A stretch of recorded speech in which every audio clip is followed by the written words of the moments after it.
अव्यात C news special report. याआधी उत्सव काळात विसर्जन मिरवणुकीत डीजेचा वापर होत होता। यंदा मात्र आगमनालाच डीजेचा दणदणाट सहन करावा लागला।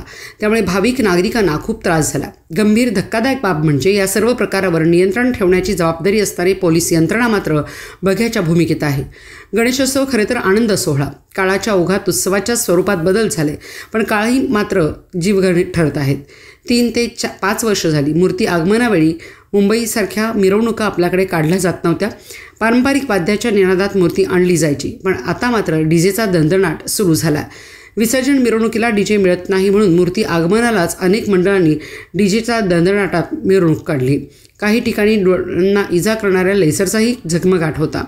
डीजेच्या तालावर बेधुंद ओंगळवाणी नाचणे हे सर्व पोलिसांसमोरच सुरू होते। पोलिसांनी याकडे सोयीस्कर कानाडोळा केला। आता विसर्जन मिरवणुकीला काय होणार याची धास्ती अनेकांनी घेतली आहे। काही वर्षापूर्वी वरिष्ठ पोलीस अधिकाऱ्यांनी मिरवणुकीत आवाजाच्या नियमांचे उल्लंघन करणाऱ्या मंडळांवरच्या कार्यकर्त्यावर कारवाई करून सर्व संबंधित साहित्य जप्त केले होते। त्यांच्या आठवणी लोक अजूनही काढतात। मग सध्याचे अधिकारी करतात तरी काय? येथील विजयनगर कुपवाड या परिसरात बुधवारी सायंकाळी डीजेचा दणदणाट सुरू असल्याबाबत पोलिसांना सांगण्यात आले। पोलीस घटनास्थळी आले, त्यांच्या समोरच हा दणदणाट सुरू होता, मात्र त्यांनी दुर्लक्ष केले। मिरजेत एकूण 3 पोलीस ठाणे आहेत। मिरज शहर, मिरज ग्रामीण आणि महात्मा गांधी चौक पोलीस ठाणे अशी 3 ठाणी आहेत। तरीही मिरजेत डीजेचा दणदणाट सुरू असतो। कानठळ्या बसवणाऱ्या आवाजाचा टिप्पिरा आसमंत भेदतो। पोलिसांना कान नसतात का? पोलीस जागेवरच कारवाई का करत नाहीत? पोलिसावर कोणाचा दबाव आहे का? सांगलीत, मिरजेत मागील वर्षी अशा किती मंडळावर कारवाई झाली? काय कारवाई झाली ती यंदा तरी जाहीर का करत नाहीत?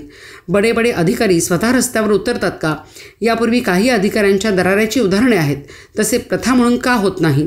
कोल्हापुरात बुधवारी डीजेचा दणदणाट झाल्यावर 100वर मंडळांच्या नोंदी आवाज क्षमता तपासण्याच्या यंत्राद्वारे घेण्यात आल्या।